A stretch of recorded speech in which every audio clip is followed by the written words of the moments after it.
So here I want to talk about what if your animation has animation layer on, which is very common for flying creatures because you have different kinds of flap. Like here I have a glide cycle, and then I have a flap cycle.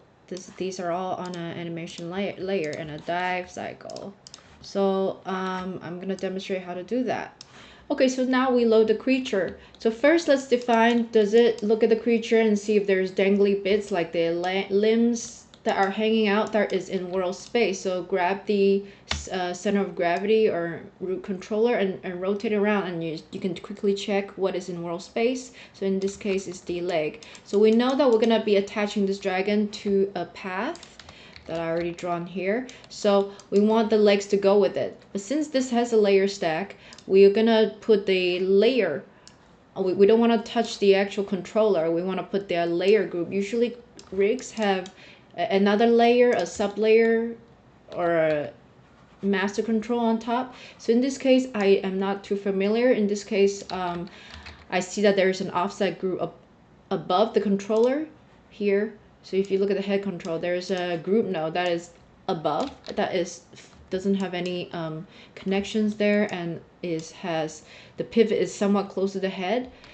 So we can start, I can use these M groups for this particular rig. You'll have to check with different rigs and see what they have. Usually if they have an offset, you can use that. And what we're gonna do is we're gonna put the entire chain, because we want the tail to, you don't have to put a tail, but if you want the tail to move with the curve, with the path you've drawn, you will want to load it. So if it does not have limbs dangling down like that, that's in world space, you can simply load the entire chain into the primary and the sub box, and it wouldn't matter which one is which. Like you can just literally load, as long as they stay sticky is on, it doesn't matter in what configuration, it will just all get placed onto the path. In this case, we have legs dangling, so we want the legs really to follow the hip.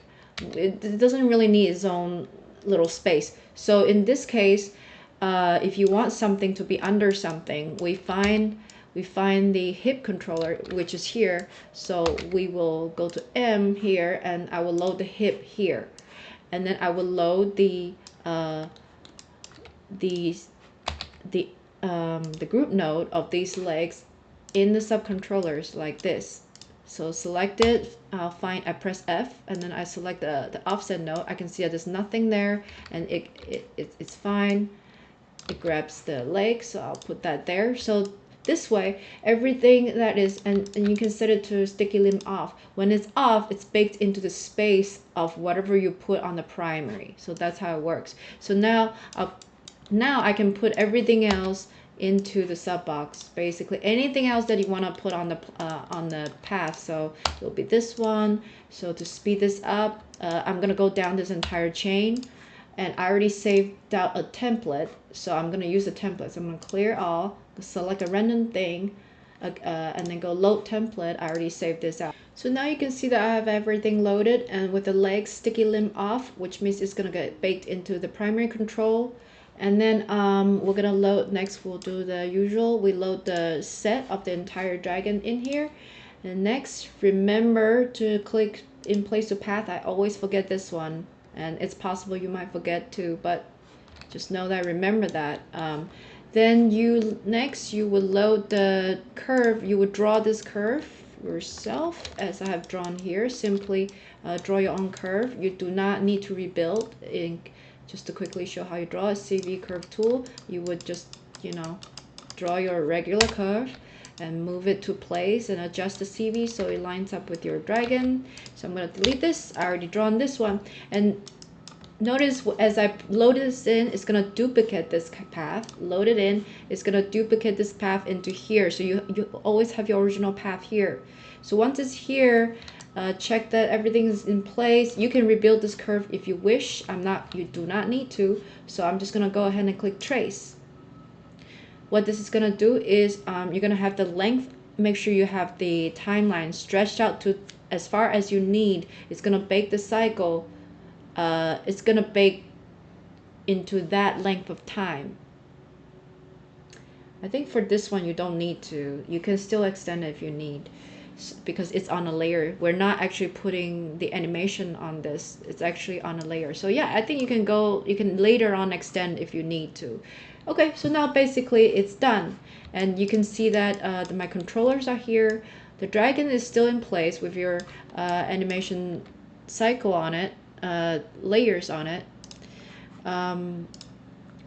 So you will get this gear controller on top, and that's your U value that you can select, and you can let's just make a key over there, and you can see that here's the path. You can quickly slide it around, and you animate it as you would with any U value. You can speed up, slow down, and you can see that I have my layer stack over here. So here's the result. I quickly animated the animation stack to show you what this looks like. So I have a glide, then I turn it into a flap, then I turn it into a dive, then continues on, and turn it back into a flap.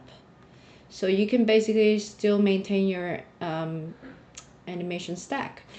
And you can also use the FK controller to do the regular rotate, but a lot of times for flying, people want to do just IK, so you can turn that off, and you can turn the visibility of FK off, and now you can just use the FK controllers just like that.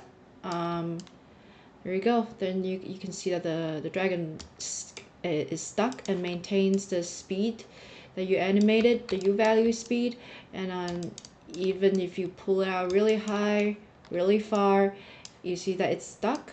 The only difference is that just keep in mind that as you pull really far while it sticks, it's taking it from the front, from the end. So you see, the more you pull, the more it's gonna drag back in order to maintain its speed.